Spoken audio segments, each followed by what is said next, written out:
To my channel. કેમ છો? મજામાં? મારું નામ છે ઋતિક પટેલ.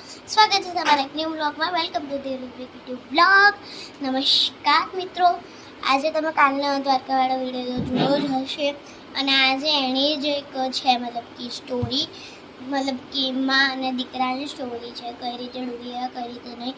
તો બ્લોગમાં કન્ટિન્યુ રહેજો. તો તમને ગમ્યો હોય તો લાઈક શેર સબસ્ક્રાઈબ કરવાનું ના ભૂલતા. ચલો બતાડી તમને એની સ્ટોરી. બાય.